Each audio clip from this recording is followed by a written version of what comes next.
Greetings, YouTube, and welcome to Bubble Hearthing, your righteous retreat to some casual Hearthstone, where today we'll be talking about the Curse of Naxxramas, a Hearthstone adventure.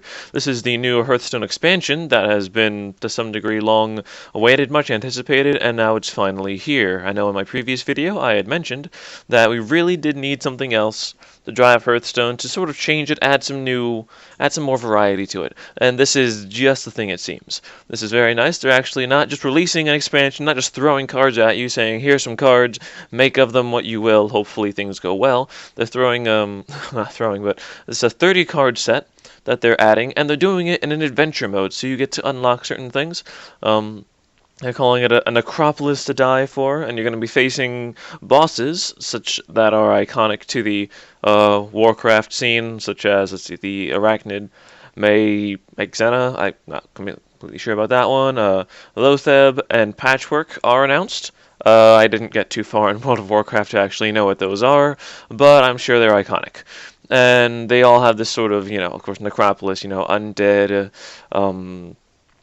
kind of dark and ghouly theme to them. So you'll be going through this new adventure that's going to have 5 wings, they say. And once released, then about every week for about 5 weeks, they're going to be unlocking a new wing that can be they're going to be showing a new wing that can be unlocked by either in-game gold or with money, with real money. And right now we don't know how much it's going to cost to unlock your new wings, but at least they don't actually make you pay like real money for it, which is nice. I'm a little disappointed that I just opened like 15 packs because I saved my gold for, but that's okay. I can just work that back, work that back up. Oh my, if I can speak correctly. Okay. But let's go into the important thing, new cards. Well, what are the new cards that they're mentioning? Well, of course, they all have this sort of, undead artwork to them, which is pretty nice. One of them being the Undertaker. Whenever you summon a minion with Death Rattle, it gets +1/+1. They have this, and let's see, the new legendary, though, Baron Rivendare, is one that's particularly interesting. It's a 1/7 for 4, which is, of course, very reminiscent of our good friend the Mogushan Warden, but it says that your minions trigger their death rattles twice. It's very, very different. So in addition to just releasing cards that do, different things or with the same sort of stuff, like Undertaker's pretty much just a questing adventure that just works with death rattle, which is somewhat, lackluster, except for the fact that it costs only 1 to put out. This Baron Rivendare actually changes the way you would make your deck entirely. It really makes you think about each move and how it can affect you and your opponent and the timing for each thing. Because now with Death Rattle, it's not like if it's just a little loot hoarder, you don't care when it dies as long as it dies when your Rivendare is still on the field, because then you get 2 cards out of it. But other things like, say, an Abomination, do you really want to do 4 damage right now, or do you want to just do 2 damage? So it's an interesting thing to consider. It really makes you think about the deck. And of course, there are other cards that just have more interesting death rattles. There's the Nerubian Egg, also announced, where it has a death rattle of summon a 4/4 Nerubian. As it is just a 0/2 with nothing, so you're going to probably have to treat it very similar to the Ancient Watcher.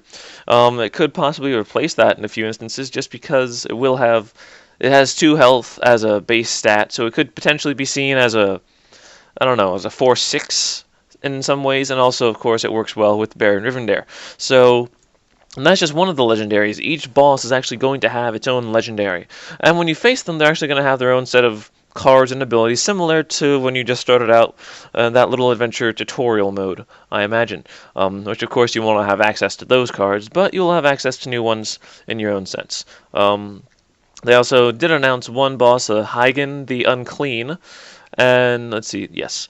And he actually has a hero power called Eruption, which deals 2 damage to the leftmost enemy minion, which is very interesting that they're actually doing something completely based on board positioning, as opposed to just simply having like a Cone of Cold, where it does matter where you place your minions, but overall, but not as much. This is specifically saying the leftmost one is going to take a big hit, which is interesting.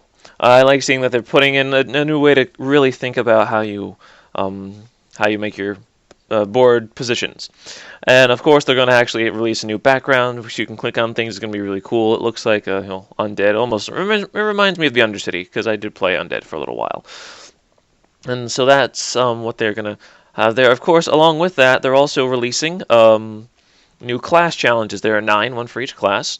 And we believe, what is it? Let's see, you'll be able to overcome class challenges that face you. You'll be rewarded with new class-specific cards to add to your collection. So I imagine that you'll be able to unlock them on your own at some point, but this might just be a faster way to do it.